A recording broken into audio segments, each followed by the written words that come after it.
Sudah.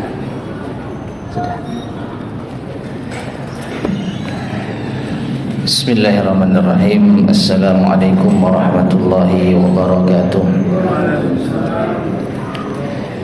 Innal hamdalillah nahmaduhu wa nasta'inuhu wa nastaghfiruh wa na'udzu billahi min shururi anfusina wa min sayyiati a'malina. Man yahdihillahu fala mudilla lahu wa man yudlil fala hadiya lahu. Wa asyhadu an la ilaha illallah wahdahu la syarika lahu wa asyhadu anna Muhammadan abduhu wa rasuluh. Allahumma salli wa sallim wa barik ala nabiyyina Muhammadin wa ala alihi wa ashabihi wa man tabi'ahum bi ihsanin ila yaumiddin, amma ba'd. Ma'asyiral muslimin, para jemaah sekalian rahimani wa rahimakumullah. Alhamdulillah, kita bersyukur kepada Allah Subhanahu wa taala pada kesempatan di sore hari ini kita bisa bertemu kembali untuk melanjutkan kajian kita membahas hadis-hadis yang disampaikan oleh Al-Imam Al-Bukhari rahimahullah ta'ala di dalam kitab sahihnya, di dalam kitab Ar-Riqaq, yaitu pelembut hati. Yang diharapkan dengan mempelajari hadis-hadis itu, hati kita bisa menjadi lembut dan kita bisa bertemu dengan Allah Subhanahu wa taala dengan membawa hati yang selamat. Kita lanjutkan jemaah sekalian sampai pada hadis yang ke 6416. Hadis 6416. Masih di bab yang kedua, bab perumpamaan dunia jika dibandingkan dengan akhirat. Dari Abdullah bin Amr radhiyallahu ta'ala anhu, beliau berkata, akhadha Rasulullah sallallahu alaihi wasallam bimankibi faqala. Rasulullah sallallahu alaihi wasallam memegang pundakku, kemudian beliau berkata, kun fid dunya ka'annaka gharibun aw 'abiru sabilin. Jadilah engkau di dunia seakan-akan orang yang asing atau orang yang melintas,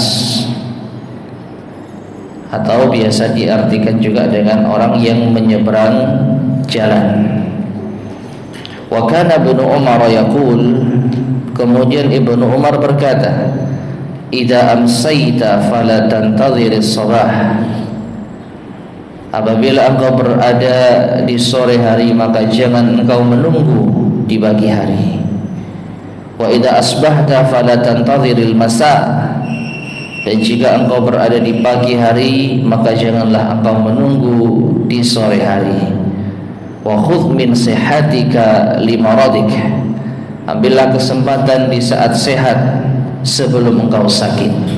Wa min hayatika limautik. Dan sebelum, atau ambillah kesempatan di saat engkau hidup, ya, sebelum engkau meninggal dunia, sebelum engkau mati.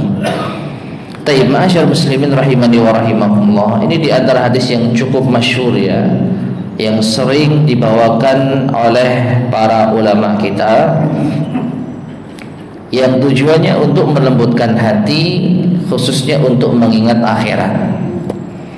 Di sini Nabi Shallallahu Alaihi Wasallam memegang pundak Ibnu Umar dan berpesan agar menjadi orang asing ketika kita hidup di dunia, atau menjadi orang yang melintas. Dua perumpamaan ini, ma'asyar muslimin rahimani wa rahimakumullah, disebutkan oleh Imam Ibnu Hajar Al-Asqalani kata atau. jadilah engkau orang yang asing seperti orang yang asing, atau orang yang melintas, atau orang yang menyeberang. Imam Ibnu Hajar menyebutkan qala Tibbi laysat au lisyakki. Kata atau di sini bukan karena keraguan. Artinya jadilah engkau seperti orang yang asing atau orang yang melintas. Antara dua ini salah satunya benar. Apakah jadi orang asing atau jadi orang yang melintas? Jadi bukan maknanya itu ragu. Mana yang benar? Antara jadi orang asing atau orang yang melintas?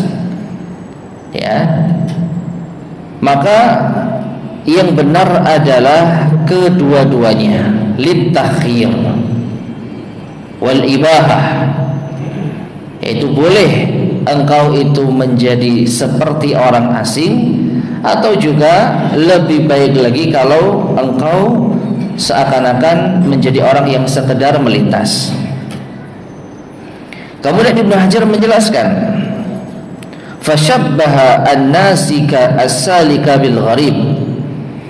Rasulullah sallallahu alaihi wasallam memberikan perumpamaan orang yang hidup di dunia, orang yang menempuh perjalanan di dunia itu seperti orang yang asing. Alladzi laisa lahu maskanun ya'wih wala maskanun yuskinuhu. Orang asing itu tidak memiliki tempat berlindung, tidak memiliki tempat untuk menetap. Tsumma taraqqa. Kemudian ia melanjutkan perjalanannya. Jadi tidak menetap. Suatu ketika dia akan pergi. Nah, jadilah kita di dunia ini seperti orang asing, yaitu tidak menjadikan dunia tempat menetap kita, tidak menjadikan dunia tempat kita hidup selama-lamanya. Tapi kita harus menjadi orang yang asing sehingga kita akan melakukan perjalanan lagi setelah ini. Wa adraba anhu ila abiris sabil. Bahkan Rasulullah sallallahu alaihi wasallam memberikan permisalan yang lebih dari sekedar asing. Dengan apa? Seperti orang yang melintas. Kalau di terjemahan seperti orang yang menyeberang jalan, gitu ya. Jadi jadilah engkau seperti orang yang menyeberang jalan. Nah, perhatikan masyarakat muslimin, ini perumpamaan yang lebih dalam daripada sekedar menjadi orang asing. Mengapa? Li'annal ghariba qad yaskunu fi baladil ghurbati. Karena orang asing itu terkadang dia tinggal di tempat terasingnya. Seperti kita kalau pergi ke luar negeri, kita ini orang asing. Tapi kita bisa menetap di hotel sementara waktu, atau kita menetap di rumah kawan kita, atau di penginapan.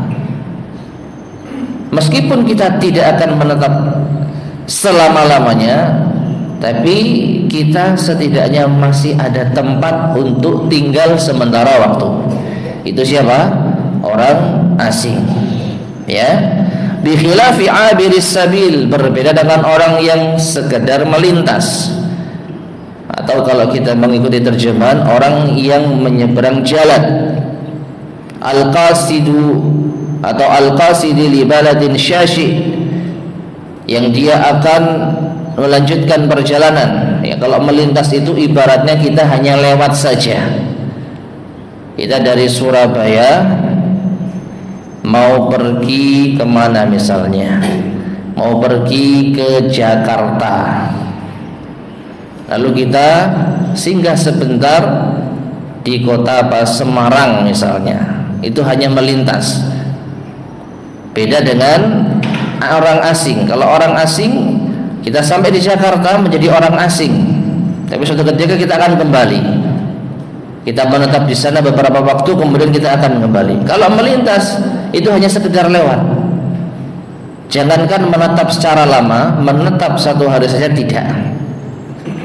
Jadi abiris sabil itu lebih dalam daripada gharib, orang asing, ya. Ditambah lagi orang yang melintas, dia akan menjumpai banyak sekali ya mungkin ujian-ujian di dalam perjalanannya. Sebagaimana kita safar ke suatu tempat, maka sebelum kita sampai ke tempat tujuan, kita akan melihat berbagai macam kejadian di jalanan. Ya, menemui tempat yang mungkin asing bagi kita, yang tidak kita kenal, kemudian juga barangkali rawan kejahatan dan lain sebagainya. Maka orang yang melintas ini lebih luar biasa dibandingkan dengan orang asing. Jadi fa inna min sya'nihi an la yuqima lahdatan wa la yaskunu lamhatan. Orang yang melintas maka dia tidak menetap meskipun hanya sesaat dan tidak tinggal meskipun hanya sebentar. Nah, jadi kembali kepada hadis Nabi SAW, kun fid dunya ka'annaka gharibun aw abiru sabil. Di antara ulama mengatakan bahwasanya jadilah engkau hidup di dunia seperti orang yang asing, atau bahkan lebih dari itu seperti orang yang melintas, yaitu jalan, menyeberang jalan atau melintas di dalam suatu perjalanan. Taib, kemudian ma'asyiral muslimin rahimani wa rahimakumullah, setelah itu Ibnu Umar lebih menegaskan makna sabda Nabi sallallahu alaihi wasallam dengan ucapannya, idza amsayta fala tantadhiris sabah. Jika engkau berada di sore hari, maka jangan engkau tunggu waktu pagi. Dan jika engkau berada di waktu pagi, maka jangan engkau menunggu waktu sore. Maknanya disebutkan oleh Imam Ibnu Hajar, wal ma'na istamir sa'iran wala taftur. Yang dimaksud di sini adalah teruslah berjalan, jangan engkau futur, jangan engkau berhenti.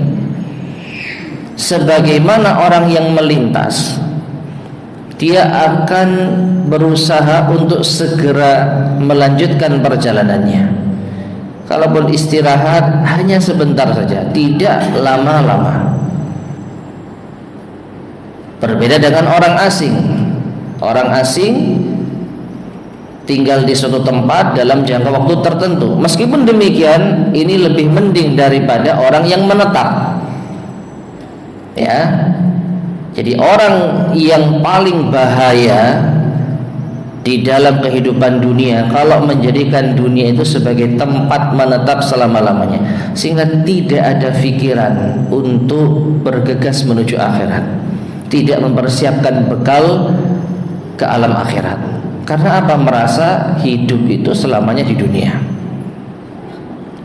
Nah, maka orang yang asing masih lebih baik daripada orang yang menjadikan dunia ini tempat menetap. Orang yang asing meskipun menetap selama beberapa waktu di tempat yaitu tujuannya, maka dia akan kembali.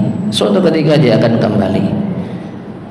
Nah, kalau kita terapkan ini dalam masalah dunia, orang yang menjadikan dunia itu sebagai tempat persinggahan sementara, maka dia akan merasa suatu ketika akan kembali kepada Allah, yaitu ke alam akhirat. Sehingga ada persiapan. Sebagaimana orang yang asing akan bersiap untuk mudik, bersiap untuk kembali, bersiap untuk ke tempat asalnya, yaitu ke alam akhirat. Nah, yang lebih baik daripada itu abirus sabil, orang yang apa? Sekedar melintas. Maka dia akan sesegera mungkin melanjutkan perjalanan hingga sampai ke tempat tujuan. Jadi maknanya jangan menunggu waktu esok, jangan menunggu waktu sore. Kalau Anda berada di pagi hari, istamir sa'iran, teruslah berjalan, wala taftur. Fa innaka in qassarta in qata'ta wa halakta fi tilkal awdiyah. Maka karena jika engkau meremehkan hal ini, engkau tidak segera melanjutkan perjalanan, maka akan terputus di tengah perjalanan. Bisa jadi pegalmu akan habis, persiapanmu akan berantakan. Ya, karena orang yang melintas ini fokusnya adalah tiba di tempat tujuan, karena dia tidak menjadikan tempat tersebut sebagai tempat menetap. Ya, sampai pun tempat persinggahan sementara tidak. Jadi dia fokus melanjutkan perjalanan. Nah, perjalanan kita adalah ke negeri akhirat. Kemudian ucapan Ibnu Umar, wa khudh min sihatika li maradika. Ambillah kesempatan di masa sehatmu untuk masa sakitmu atau sebelum engkau sakit. Imam Ibnu Hajar Al-Asqalani menjelaskan, ay innal umra atau innal umra la yakhlu an sihhatin wa marad. Sesungguhnya usia manusia atau kehidupan manusia itu tidak terlepas dari saat sehat dan sakit. Kita semua pasti pernah merasakan sakit, pernah mengalami sakit. Fa idza kunta sahihan fasir sayral qasdi, maka jika engkau dalam keadaan sehat, maka berjalanlah untuk menuju tempat tujuan. Wazid alaihi biqadri quwwatik, dan ambillah bekal sesuai dengan kadar kekuatanmu. Madamat fika quwwatun, selama engkau masih memiliki kekuatan. Bihaitsu yakunu ma bika min tilka ziyadah qa'iman maqama ma la'allahu yafutu halatal maradi wad dha'f. Karena bisa jadi perbekalan yang telah kau siapkan tadi itu akan sangat bermanfaat tatkala kita kehilangan saat sehat, yaitu ketika kita sedang sakit, ketika kita sedang lemah. Nah, jadi ma'asyiral muslimin rahimani wa rahimakumullah, Ibnu Umar radhiyallahu anhu memahami hadis Nabi sallallahu alaihi wasallam dengan sangat baik sekali, dengan sangat jelas sekali, yaitu ketika kita sedang sehat, maka berbuat baiklah sebanyak-banyaknya, beramal salehlah semaksimal mungkin, karena inilah yang akan menjadi bekal bagi kita di akhirat. Sehingga ketika kita sakit, kita masih memiliki tabungan amalan. Bayangkan kalau kita tidak memiliki bekal ketika kita sedang sehat-sehatnya, lalu saat kita jatuh sakit, kita ingin kembali kepada Allah, kita ingin beramal soleh, gak bisa. Tenaga sudah habis, kesehatan sudah hilang. Ya, lalu dengan cara apa kita beramal soleh? Tidak maksimal. Contoh mudah, sholat misalnya. Selama kita masih sehat dan kuat, perbanyaklah sholat. Sebelum datang waktunya kita nggak bisa sholat dengan sempurna. Ketika masih muda melalaikan sholat, dan ketika sudah sakit-sakitan, sudah tua, ingin untuk bisa sholat, padahal sudah tidak mampu berdiri, tidak mampu rukuk dengan sempurna, tidak mampu sujud dengan sempurna. Lalu apa tabungan kita ketika kita sedang sakit ini? Gak punya tabungan kita, gak punya amalan yang bisa kita jadikan sebagai bekal. Belum lagi kalau kita sudah mati. Ya, ketika kita masih sehat, masih hidup, kita menunda-nunda amal soleh. Begitu mau mati baru ingin beramal soleh, maka sudah terlambat. Oleh karena itu, ma'asyiral muslimin rahimani wa rahimakumullah, perasaan semacam ini hanya bisa kita rasakan kalau kita benar-benar merasa hidup di dunia hanya sementara. Kalau kita sadar hidup di dunia hanya sementara, maka kita akan fokus untuk yaitu memperbanyak bekal di akhirat. Mumpung masih kuat, mumpung masih sehat, mumpung masih punya waktu, mumpung masih punya harta, kalau mungkin boleh kita tambahkan. Selagi kita masih punya harta, perbanyaklah bekal di akhirat dengan harta kita. Berinfak, bersedekah. Sebelum nanti suatu ketika mungkin kita akan kehilangan harta. Kalau sudah pensiun misalkan, sudah terbatasi dananya. Ya, contoh mudah, ketika dulu punya harta banyak, tidak ada keinginan untuk haji maupun umrah, dipakai untuk pergi kemana-mana, berlibur tanpa memikirkan haji dan umrah. Ketika sudah pensiun, hartanya habis, ingin haji dan umrah. Meskipun tidak ada yang tidak mungkin kalau Allah berkehendak, tapi secara logika ini sangat jelas sekali perbedaannya dengan orang yang ketika memiliki harta yang banyak, dia persiapkan ini untuk mendekat kepada Allah. Mumpung ada uang, berangkat umrah. Ya, mumpung ada uang, mempersiapkan untuk haji. Nah, ini baru menjadikan dunia itu hanya sebagai tempat persinggahan sementara atau tempat melintas. Tayyib. Kemudian Imam An-Nawawi rahimahullah menjelaskan, yang juga dinukil oleh Imam Ibnu Hajar tentang hadis ini. Makna hadis, makna hadis ini, la tarkanu ila dunya, janganlah engkau menjadikan dunia itu tempat, yaitu tinggal selama-lamanya. Wala tattakhidhuha watanan, jangan kau jadikan tempat menetap, tempat bermukim. Wala tuhaddits nafsaka bil baqa'i fiha, jangan engkau membisikkan ke dalam jiwamu untuk senantiasa tinggal di dunia. Wala tata'allaqu minha bima la yata'allaqu bihil gharibu fi ghairi watani, dan janganlah engkau bergantung hidup di dunia sebagaimana orang yang asing itu tidak bergantung di selain negeri tempat tinggalnya. Sekali lagi, kalau orang itu orang asing, maka dia akan berpikir suatu ketika akan kembali, suatu ketika akan pulang, sehingga dia tidak menggantungkan urusannya di tempat sementara tersebut.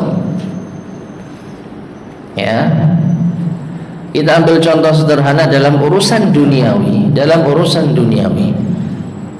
Ketika kita melakukan perjalanan jauh, safar ke suatu kota, lalu ada perkara-perkara yang mungkin sedikit mengganggu kita, mungkin kendaraan kita bermasalah yang tidak fatal, ya, mungkin ada urusan kita yang belum selesai, maka kita akan berpikir nanti saja kita selesaikan ketika sudah pulang.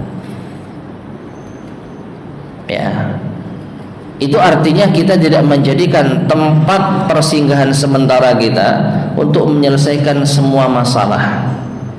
Karena kita apa? Orang yang asing di sana.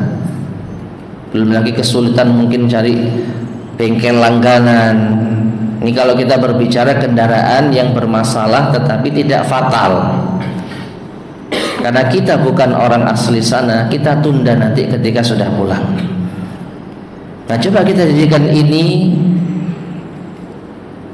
terapkan ini dalam masalah dunia, yaitu kita tidak berusaha menyelesaikan semua perkara di dunia ini, tidak seakan-akan kita menetap selamanya di dunia ini, karena kita ingat ada kampung akhirat, karena kita sadar nanti kebahagiaan yang hakiki itu ada di akhirat, di surganya Allah Subhanahu wa ta'ala. Sehingga kita kalaupun bersenang-senang di dunia, tidak menjadikan ini kesenangan yang hakiki. Ketika kita menikmati dunia, tidak menjadikan inilah kenikmatan yang sesungguhnya. Itulah kalau kita menjadikan dunia hanya tempat persinggahan. Jadi Imam Nawawi jangan kau gantungkan, mengatakan jangan kau gantungkan hidupmu di dunia sebagaimana orang asing tidak menggantungkan hidupnya di tempat asing tersebut. Wa qala ghairuh, ada pula yang mengatakan abirus sabil. Nah, ini penjelasan tentang makna abirus sabil. yang kalau kita jumpai di terjemahan menyeberang jalan. Abirus sabil wal mar 'ala tariq taliban watanah. Abirus sabil adalah orang yang melintas di suatu perjalanan demi untuk sampai ke tempat tujuannya. Jadi kalau menyeberang itu kan bisa dikatakan pendek jaraknya, dari sini ke sana itu nyeberang. Tapi ini lebih ke melintas, ya, dari katakanlah Surabaya menuju Jakarta, kita melintasi beberapa kota. Nah itu, jadilah kita orang yang melintas.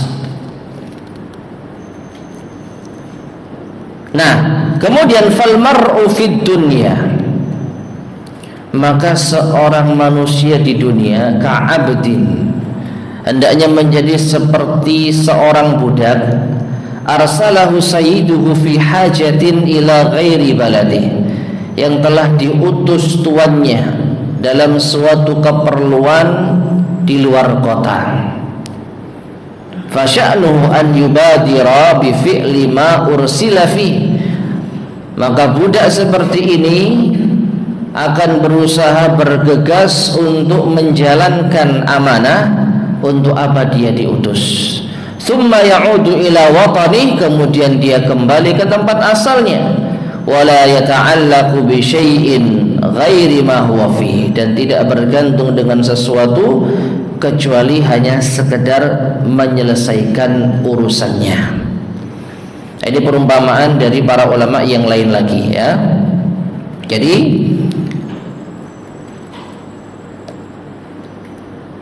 jadikan diri kita ini ibaratnya budak.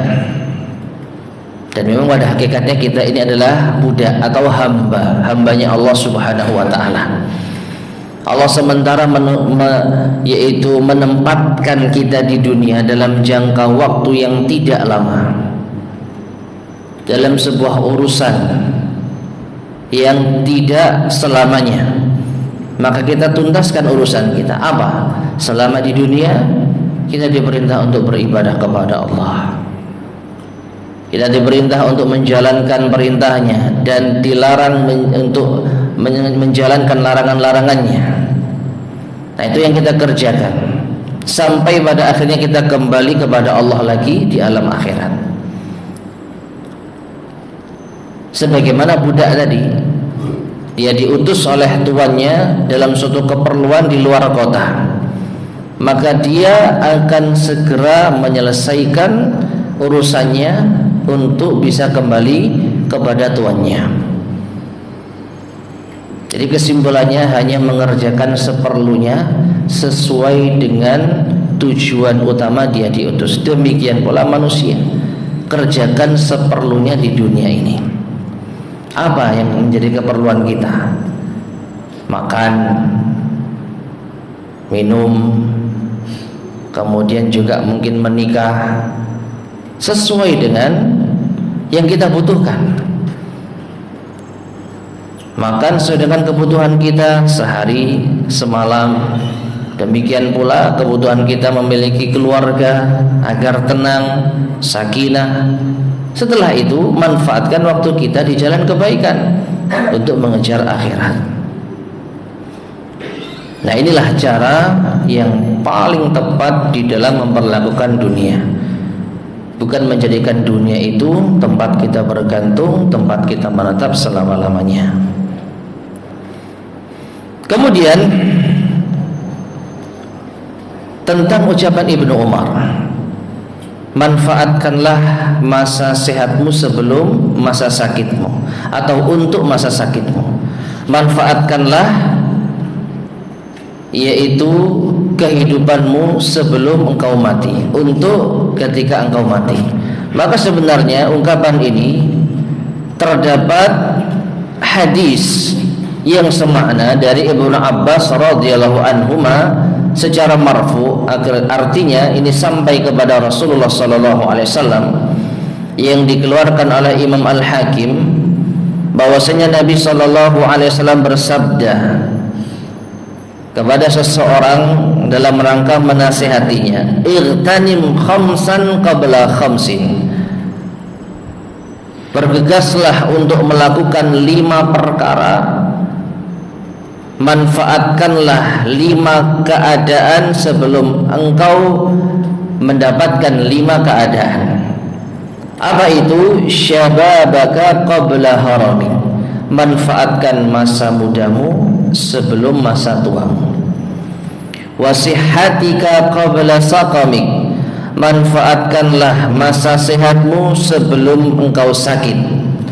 Wa ghinaka qabla faqrik, manfaatkanlah kondisimu saat cukup ataupun kaya sebelum engkau jatuh miskin.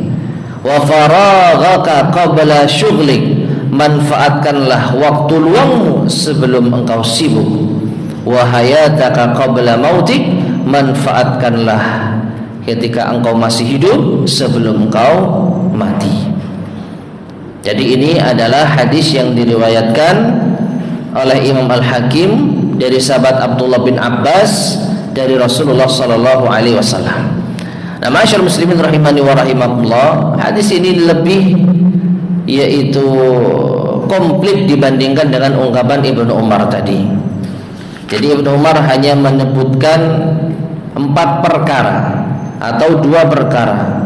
Perkara yang pertama, jika sore tiba jangan tunggu pagi, jika pagi tiba jangan tunggu sore. Manfaatkan masa sehat sebelum sakit, manfaatkan kondisi saat engkau hidup sebelum mati. Sedangkan hadis Nabi SAW ada 5, ya, yaitu manfaatkanlah masa muda sebelum tua. Dan ini kita rasakan khususnya bagi para jamaah yang sudah tua. Pasti ada rasa penyesalan di dalam kehidupannya, hal-hal yang terlewatkan di masa mudanya, khususnya apabila ketika masa muda belum mengenal Allah Subhanahu wa ta'ala.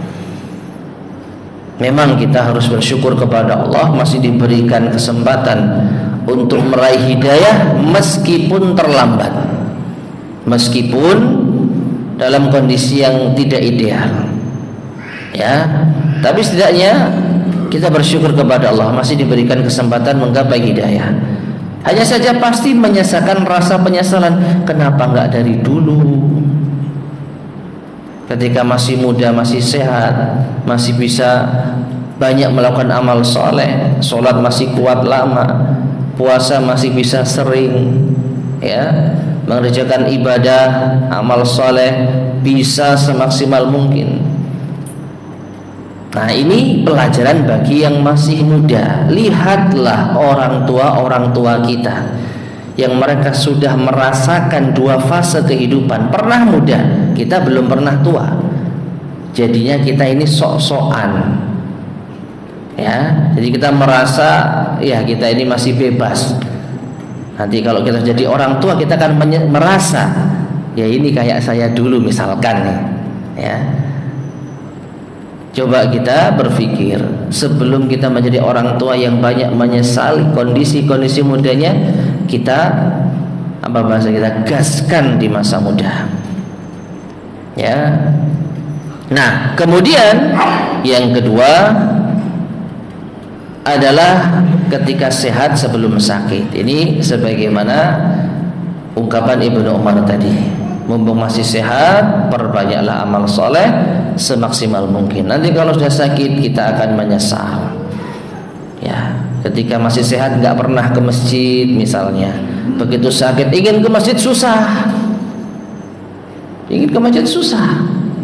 sudah tidak mampu lagi karena keterbatasan yaitu tenaga. Kemudian yang ketiga, ketika masih memiliki kecukupan rizki sebelum fakir, sebelum kita jatuh miskin. Memang ada orang yang tidak pernah fakir, selama hidupnya terjamin. Yang kita biasa mengenal kaya 7 turunan, jadi nggak akan pernah miskin. Namun itu tidak terjadi pada semua orang. Yang namanya hidup itu pasti pernah di atas dan pernah di bawah. Ini kebanyakannya. Nah, maka kita yang mungkin pernah mengalami masa atau sedang mengalami masa jaya-jayanya dalam urusan dunia, maka jangan lupa beramal soleh.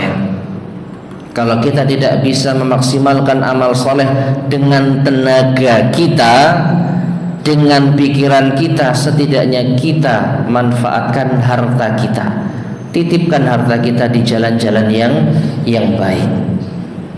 Jangan kita sudah sibuk dalam urusan dunia, sibuk pekerjaan, sibuk bisnis, waktu nggak punya, kemudian kita nggak keluar harta sedikit pun untuk jalan kebaikan. Ya, tenaga tidak kita maksimalkan untuk ibadah, pikiran juga hanya memikirkan dunia, harta yang melimpah juga tidak dipakai untuk jalan kebaikan. Maka sungguh ini orang yang merugi. Maka bagi orang yang memiliki kecukupan harta, katakanlah tidak bisa serajin orang yang banyak waktu luangnya untuk beribadah, untuk ikut berfikir di dalam kebaikan umat, setidaknya titipkan harta Anda di jalan kebaikan. Itu yang Anda punya. Ya.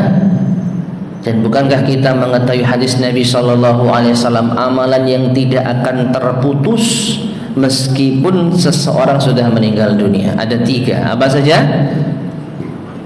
Sedekah jariyah yang pertama, sedekatin jariyah, wa aw ilmin yuntafa'u bi aw waladin salihin yad'ulah. Sedekah jariyah, ilmu yang bermanfaat dan anak soleh yang mendoakan orang tuanya. Dari 3 perkara ini, kalau kita mencermati, yang paling simple, yang paling mudah yang pertama. Pokoknya kita punya harta, kita bisa sedekah jariyah. Dan Masya Allah, masyarakat kita banyak harta. Kalau yang kedua, ilmu yang bermanfaat, butuh belajar dulu, ada proses belajar. Dan kebanyakan kita mungkin mudah menyerah. Ya, hadir di kajian ini sudah berat, apalagi disuruh nyantri, apalagi disuruh kuliah agama. Ya, mungkin ini bukan porsi kita. Yang ketiga apa? Anak soleh yang mendoakan orang tuanya, nikah dulu, kemudian menanti takdir Allah dengan memiliki anak keturunan, kemudian setelah itu dididik dulu supaya jadi soleh, baru kita bisa memenuhi hasilnya. Anak itu mendoakan kita. Jadi butuh proses yang cukup panjang. Yang nomor 2 dan nomor 3. Yang pertama, pokoknya punya harta, bisa langsung kita manfaatkan. Makanya orang-orang yang sudah atau yang akan dicabut nyawanya, mereka minta kepada Allah Subhanahu wa ta'ala agar ditunda kematiannya barang sesaat, agar bisa bersedekah. Ya, agar bisa bersedekah. Siapa yang ingat ayatnya? Di dalam surat Al-Munafiqun. Bagaimana bunyinya?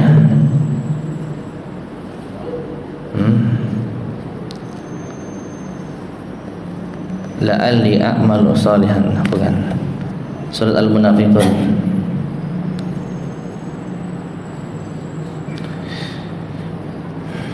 Bahwasanya orang yang akan dicabut nyawanya meminta kepada Allah Subhanahu wa ta'ala agar ditunda kematiannya barang sesaat, agar bisa bersedekah dan menjadi orang saleh. Nah, surat Al-Munafiqun ayat yang ke-10. Wa anfiqu mimma razaqnakum min qabli an ya'tiya ahadakumul maut fayaqula rabbi laula akhartani ila ajalin qarib fa asaddaqa wa akum minas salihin. Diawali dengan perintah, berinfaklah kalian dari apa yang telah kami berikan rezeki kepada kalian sebelum datang kepada salah seorang dari kalian kematian. Lalu ia akan berkata, wahai Tuhanku, seandainya engkau akhirkan kematianku, engkau tunda kematianku ila ajalin qarib, sebentar saja, Gak usah lama-lama. Ya, tunda kematianku sebentar saja. Agar apa? Fa asaddaqah, agar aku bisa sedekah, wa aku minas sholihin, dan menjadi orang soleh. Karena di masa sebentar itu ibadah yang paling simpel tetapi memiliki manfaat yang sangat besar, sedekah. Kalau sekarang kita mungkin hanya butuh 1 menit misalkan, tapi nggak akan bisa. Ini tidak akan bisa terjadi. Idza jaa ajaluhum la yastakhiruna sa'atan wa la yastaqdimun. Ketika telah datang ajal mereka, maka tidak akan mereka bisa menundanya ataupun mempercepatnya. Pas malaikat kalau mencabut nyawa itu pas waktunya. Nah, manusia yang menyesal ketika dia memiliki harta tidak sedekah akan berusaha meminta kepada Allah, tunda kematianku sejenak saja, sebentar saja. Kalau sekarang 1 menit langsung buka HP, ya, kemudian buka aplikasi banking gitu ya, kirim transfer sejumlah uang sebanyak-banyaknya, selesai. Nggak sampai 1 menit kita bisa sedekah. Atau kalau dalam bentuk fisik, ambil dompet, masukkan kotak infak, selesai. Butuh waktu yang sangat singkat, tapi pahalanya apa? Abadi. Selama infak itu dimanfaatkan di jalan kebaikan, kita akan mendapatkan aliran pahala. Makanya itu yang diminta, bukan sholat. Ya Allah, tunda kematianku agar aku bisa sholat. Kalau ditunggu waktunya, dikasih tunda kematian 5 menit, cuman sholat berapa rakaat? Ya, mau puasa ya butuh seharian penuh. Sedekah. Nah ini, maka Rasulullah mengatakan, manfaatkanlah ghinaka qabla faqrik, mumpung Anda sedang kaya, sebelum nanti ketika sudah fakir nggak bisa apa-apa. Kemudian yang keempat, wa faraghaka qabla syughlik, manfaatkanlah masa luangmu sebelum engkau sibuk. Nah ini ma'asyar muslimin rahimani wa rahimakumullah, yang paling benar-benar merasakan hal ini adalah orang yang belum menikah dan yang sudah menikah. Artinya kalau orang itu belum ada niatan menikah atau belum, yaitu waktunya menikah, maka perbanyaklah kegiatan positif, perbanyaklah kegiatan-kegiatan yang bermanfaat sebelum nanti Anda menikah dan Anda akan memikirkan nafkah keluarga, urusan anak dan lain sebagainya. Ya, ini contoh yang sangat jelas dan semua merasakannya. Kalau kita pas lagi belum menikah, bebas mau kemana-mana. Nah ini kadang bebasnya kebelabasan. Ya nggak ada juntrungannya, pokoknya traveling ke sana kemari, sudah itu dapat apa? Paling cuma dapat kesenangan sesaat. Ya. Dan ini banyak menjadi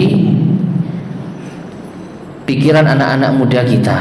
Mumpung masih belum menikah, traveling, ngelenjar, touring sebanyak-banyaknya, sejauh-jauhnya.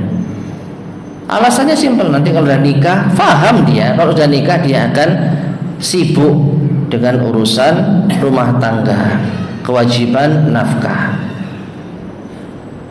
Nah, yang diinginkan oleh Rasulullah SAW, mumpung lagi banyak waktu luang, ya dimanfaatkan untuk kebaikan. Dan di antara hal yang paling bermanfaat ya menuntut ilmu. Jadi kalau ada seorang pemuda yang mau benar-benar mengindahkan dan mempraktekkan sabda Nabi SAW, menuntut ilmu. Ini yang paling bermanfaat.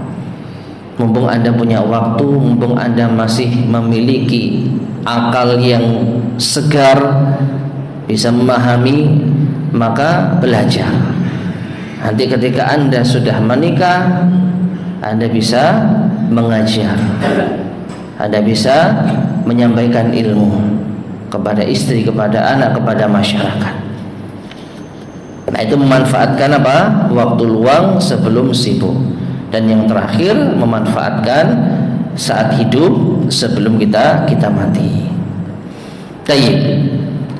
Dan yang terakhir, masyarakat muslimin rahimani wa rahimakumullah, Imam Ibnu Hajar mencoba menjelaskan salah satu sisi dari hadis Nabi sallallahu alaihi wasallam tadi. Beliau mengatakan, "Fil hadithi masul muallimi a'dha'al muta'allimi 'inda at-ta'limi wal maw'ud, indal mau'izah." Dan dalam hadis ini, di awal hadis Ibnu Umar mengatakan Rasulullah memegang pundakku. Maka di sini ada pelajaran, hendaknya seorang muallim, seorang pengajar, seorang pendidik itu terkadang memegang pundak dari muridnya ketika proses mengajar, ketika proses memberi nasihat, saat memberi nasihat. Wa dzalika lit-ta'nisi wat tanbih. Ini tujuannya agar anak yang kita ajari itu merasa nyaman dengan kita. Beda kita menasehati dengan mengelus kepalanya, dengan hanya memberi nasihat tanpa ada yaitu sentuhan dari tangan kita. Ya, dan ini Nabi sallallahu alaihi wasallam melakukan kepada Ibnu Umar. Wala yaf'alu dzalika ghaliban illa biman yamilu ilaihi. Meskipun ini tidak sepatutnya dilakukan terus-menerus, sesekali saja menumbuhkan kasih sayang di antara murid dan gurunya. Wa fihi mukhatabatul wahid wa iradatul jama'. Nah, ini yang tidak kalah pentingnya. Di dalam hadis ini Nabi sallallahu alaihi wasallam memberi nasihat kepada satu orang, Ibnu Umar, tetapi ini bermanfaat untuk semuanya. Ya. Jadi Nabi memberi nasihat kepada Ibnu Umar, tetapi ini bisa bermanfaat untuk kita semua. Jadi seakan-akan Nabi menasihati kita. Wa hirsun Nabi sallallahu alaihi wasallam ala isalil khairi li ummati. Dan juga di dalam hadis ini kita bisa melihat betapa antusiasnya Nabi sallallahu alaihi wasallam untuk menyampaikan kebaikan kepada umatnya. Wal haddu ala tarkid dunya wal iqtisari ala ma la budda min. Dan yang paling penting, hadis ini mengajak kepada kita untuk meninggalkan dunia dan mencukupkan diri sesuai dengan apa yang dibutuhkan saja. Ambil seperlunya dari dunia ini. Ya. Fa idza faragta fansab. Apabila engkau telah selesai dari urusanmu, maka bersegeralah untuk mengejar akhirat.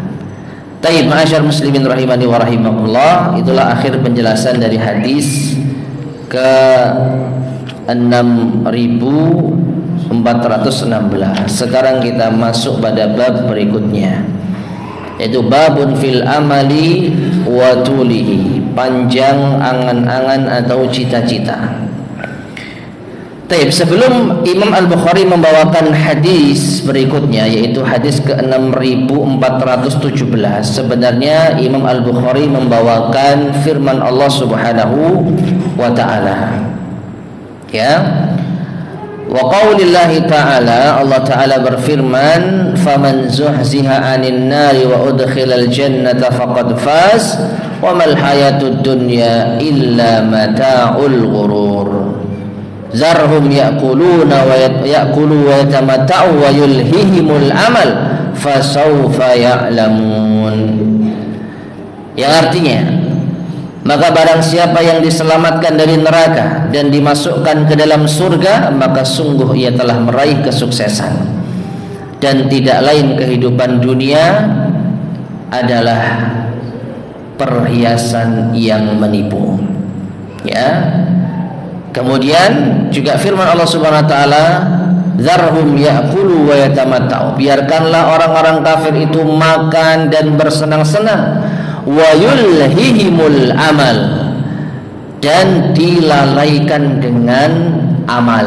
Amal itu angan-angan, pakai alif ya. Kalau ain itu amal, itu amalan, perbuatan. Kalau amal pakai alif itu angan-angan. Jadi biarkan orang kafir makan dan bersenang-senang dan dilalaikan dengan angan-angan mereka. Fasaufa ya'lamun, nanti mereka akan mengetahuinya. Itu mengetahui apa yang mereka dapatkan di akhirat karena banyak angan-angan. Taib. Kemudian masyarakat muslimin rahimani wa rahimakumullah, kita beralih pada hadis yang ke 6417. Hadis Abdullah ibnu Mas'ud radhiyallahu ta'ala, ya, an Abdullah bin Mas'udin radhiyallahu anhu, dari Abdullah bin Mas'ud radhiyallahu anhu.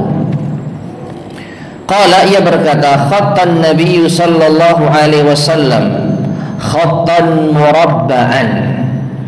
Nabi sallallahu alaihi wasallam membuat garis segi 4, kotak gitu ya. Wa khatta khattan fil wasati kharijan minhu. Lalu beliau membuat satu garis lurus sampai menembus keluar. Jadi di tengah kotak itu Nabi membuat garis lurus sampai tembus keluar. Ya. Wa khatta khutatan sigharan ila hadza alladhi fil wasati min janibihi alladhi fil wasati. Lalu Nabi sallallahu alaihi wasallam membuat garis-garis dari garis yang ada di tengah, yaitu apa? Garis-garis ke bawah. Ya, nah di sini ada gambarnya ya, di kitab terjemahan itu ada gambarnya, kurang lebih seperti itu. Meskipun Imam Ibnu Hajar membawakan beberapa macam versi, tapi secara umum hampir sama. Nanti kita akan sampaikan apa maksud tujuannya. Nah kemudian waqala, kemudian Nabi SAW mengatakan, hadzal insan, yang garis lurus tadi, garis lurus di tengah itu manusia, ya, garis lurus di tengah sampai tembus keluar, yang sampai di dalam kotak itu manusia. Kemudian wahada ajaluhu muhitun bihi, garis kotak itu adalah ajalnya. Jadi kalau sudah sampai mentok, sudah habis manusia, itu waktunya. Yang tadi kita contohkan, garis lurus itu menembus sampai keluar. Nah yang keluar ini adalah angan-angannya. Wa hadzal ladzi huwa kharijun amaluhu.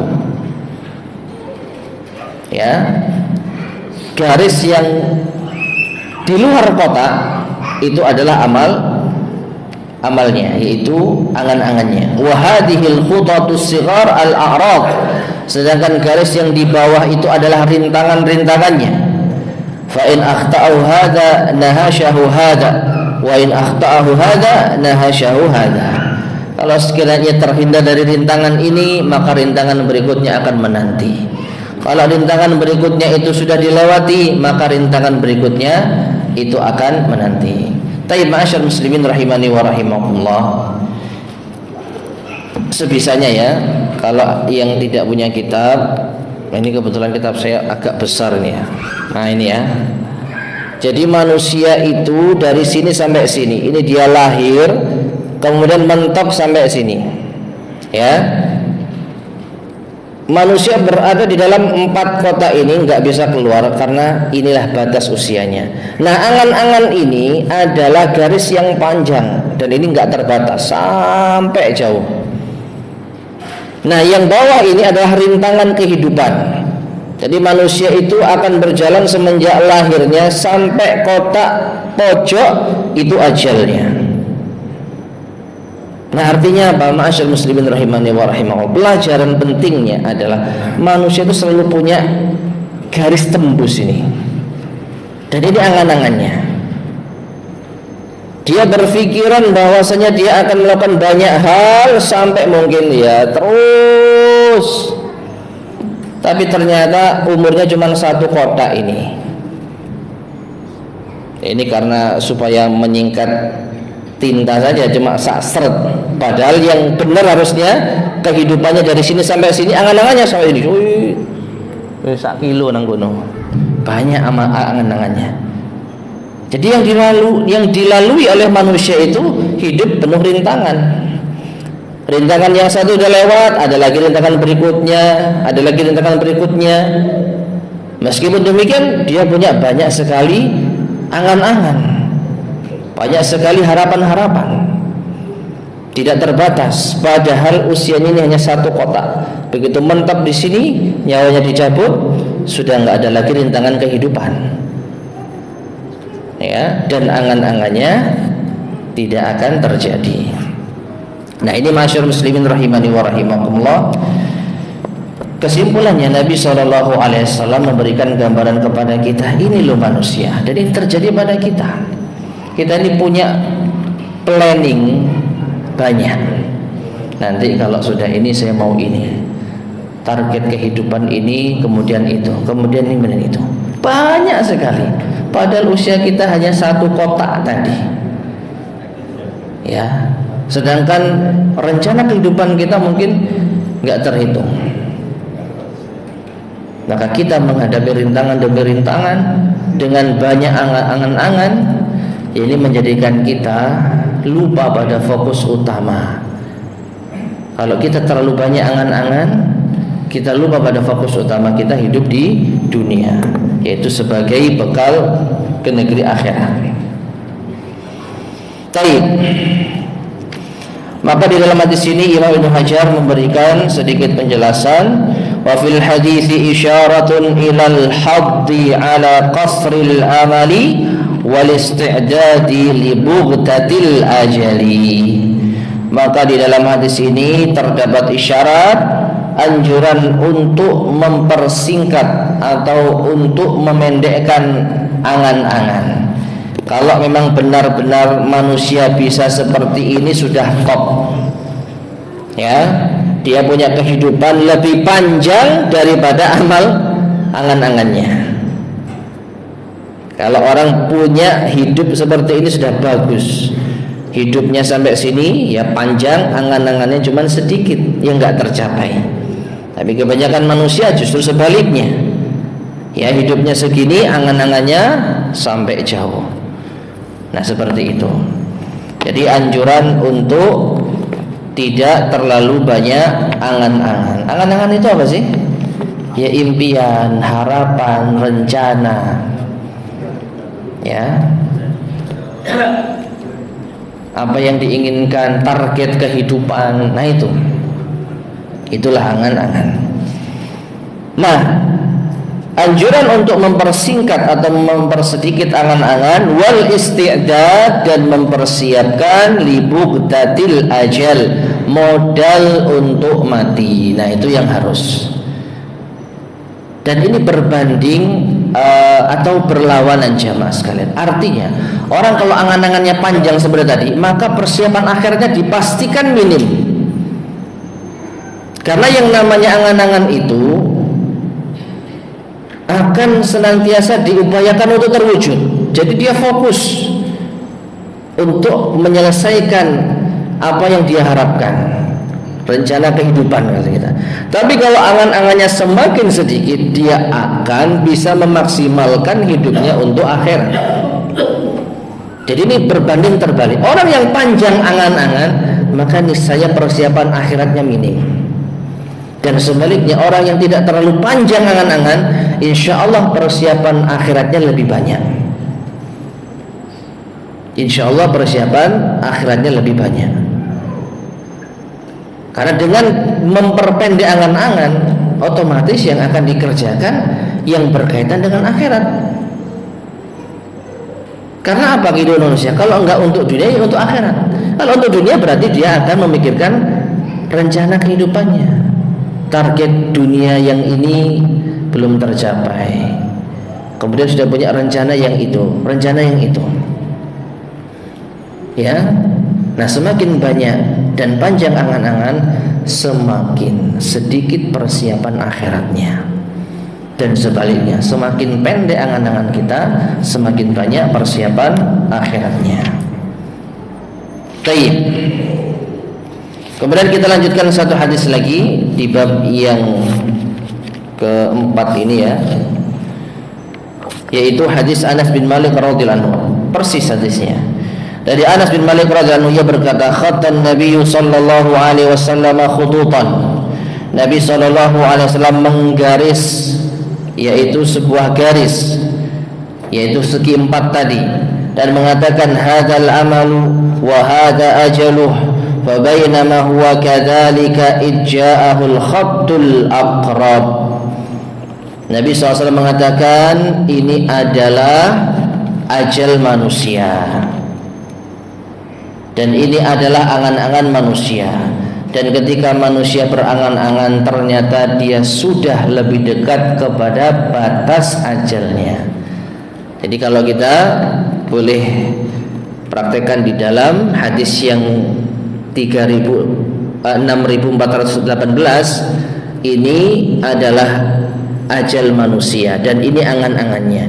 Ketika manusia sudah sampai sini, katakanlah dia masih punya angan-angan yang panjang, ternyata dia sudah dekat dengan kotak ajal, garis ajal.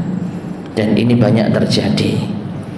Betapa banyak manusia yang masih memiliki banyak rencana, tapi semua itu gagal karena Allah telah mencabut nyawanya.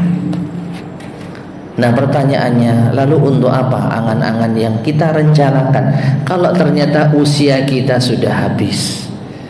Bukankah lebih baik rencana-rencana, angan-angan yang kita bayangkan tadi kita hilangkan agar kita lebih fokus kepada akhirat? Sekali lagi, bukan berarti kita tidak boleh memiliki rencana di dalam kehidupan kita. Kita boleh memiliki rencana manusiawi, tetapi yang jadi masalah itu kalau terlalu banyak angan-angan. Ya, seperti yang tadi kita sampaikan. Kalau orang itu angan-angannya hanya segini, sedangkan usianya segini, itu sudah bagus. Yang jadi masalah kalau angan-angannya masih panjang. Dan yang di kitab ini, ya itu hanya sekedar contoh saja. Ya. Nah, jadi mengingatkan kepada kita agar ini bisa melembutkan hati kita. Mari kita lihat diri kita. Sampai saat ini apakah kita masih banyak angan-angan, berharap, target kehidupan dan sebagainya? Kalau masih banyak, kurangi, di skip. Agar apa? Agar pikiran kita bisa fokuskan untuk yang lebih penting, yaitu mencari bekal ke alam akhirat. Wallahu ta'ala alam bissawab. Ma'asyiral muslimin rahimani wa rahimakumullah. Mungkin ini yang bisa kita sampaikan pada kajian di sore hari ini. Insyaallah akan kita lanjutkan pada kesempatan berikutnya, bab yang kelima. Bab yang kelima, yaitu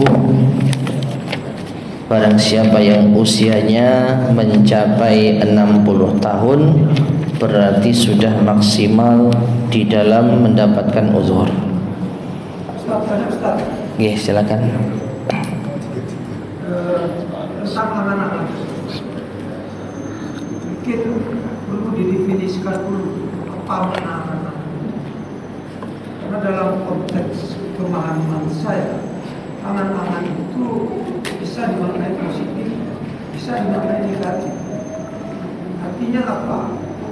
Angan-angan kalau itu dipahami keduniaan, cintaan kepada dunia yang panjang, maka itu bisa dimaknai negatif.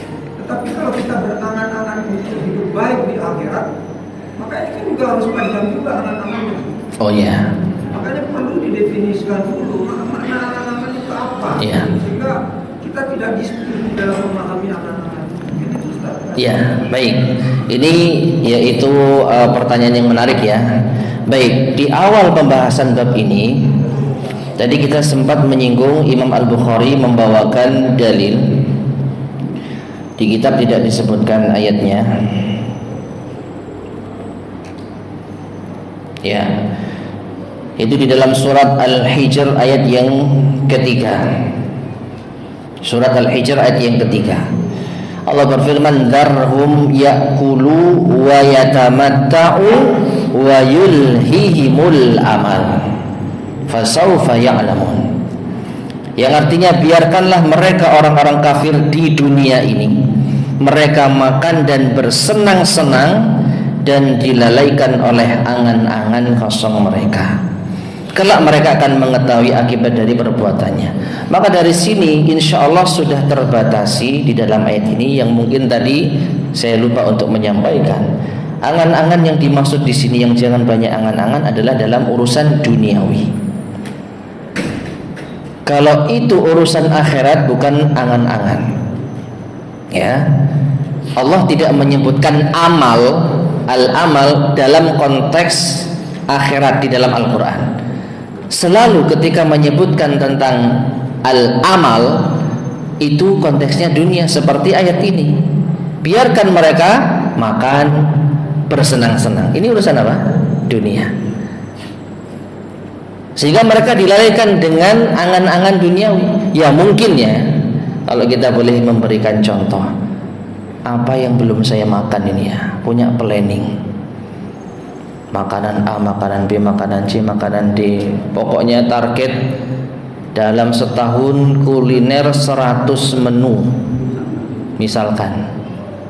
Ini urusan dunia, ini planning, ini rencana, maka ini termasuk angan-angan. Bersenang-senang, mana tempat yang belum saya kunjungi. Jadi wallahu a'lam bishawab, al-amal yang dilarang, yang kita dianjurkan untuk tidak memperbanyaknya itu dalam urusan duniawi. Adapun dalam urusan akhirat kita memiliki rencana agar kita mendapatkan kebaikan di akhirat, maka itu tidak diungkapkan dengan angan-angan. Tidak diungkapkan dengan angan-angan. Kita membahas masalah angan-angan yang disebutkan di dalam Al-Quran yang orang-orang kafir dicela karenanya. Itu dalam urusan duniawi, bersenang-senang. Adapun urusan akhirat tidak dinamakan angan-angan.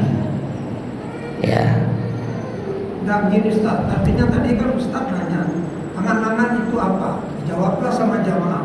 Bisa khayalan, bisa cita-cita, bisa macam-macam. Betul. Artinya Ustaz nggak bertanya tentang makna angan-angan tadi jamaah. Dan langsung diawali dengan makna angan-angan berdasarkan Al-Quran clear, definisinya clear.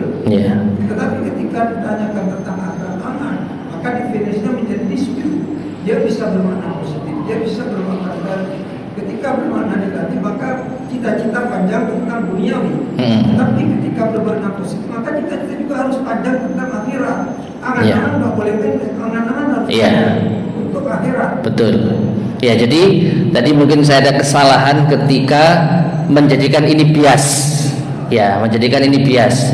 Padahal kalau kita kembali kepada Al-Quran, la tulhihim, biarkan mereka berangan-angan, ini dibatasi dalam urusan duniawi kesenangan. Ya, jadi saya ralat kalau memang dianggap membiaskan permasalahan. Kalau untuk urusan akhirat, harapan, cita-cita kebaikan akhirat, maka itu baik dan itu bukan angan-angan yang dicela. Jadi saya ralat mungkin ya, kalau nanti khawatir disalahpahami. Jadi angan-angan yang dicela di dalam hadis itu pure murni urusan kesenangan duniawi. Mungkin seperti itu Pak G. Ya, terima kasih. Ya.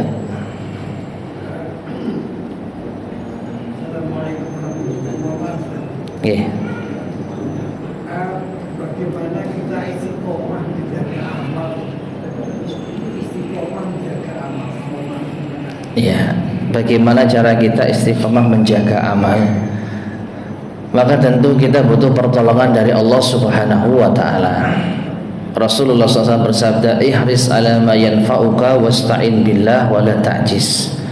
Semangatlah untuk meraih hal yang bermanfaat bagimu dan mintalah pertolongan kepada Allah. Jangan engkau merasa lemah. Ya, jadi kalau kita membahas masalah kiat-kiat istiqomah tentu panjang, tapi diantaranya adalah meminta pertolongan kepada Allah Subhanahu Wa Taala. Dan biasakan amalan-amalan yang ringan sebelum kita melakukan amalan-amalan yang berat. Artinya kalau kita belum istiqomah menjalankan amalan yang ringan, maka kalau kita langsung mengamalkan amalan yang berat, maka khawatir ini akan tidak istiqomah. Kita ambil contoh, kita mau mulai untuk mengerjakan sholat malam, ingin membiasakan sholat malam.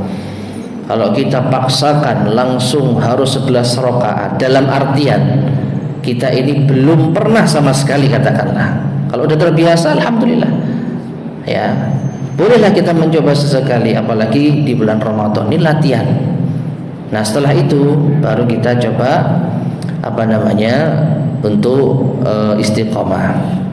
Ya, jadi dimulai dari yang sedikit dulu, baru setelah itu kalau sudah bisa istiqomah, kita jaga, baru kita bisa lebih banyak lagi dan lebih baik lagi. Ya, jadi diantaranya ya minta pertolongan kepada Allah Subhanahu Wa Taala. Wallahu a'lam bishawab. Baik, mungkin kita cukupkan sekian, mudah-mudahan bermanfaat. Kurang lebihnya saya mohon maaf. Kita akhiri, subhanakallahumma bihamdika asyhadu an la ilaha illa anta astaghfiruka wa atubu ilaik. Walhamdulillahirabbil alamin. Wassalamualaikum warahmatullahi wabarakatuh.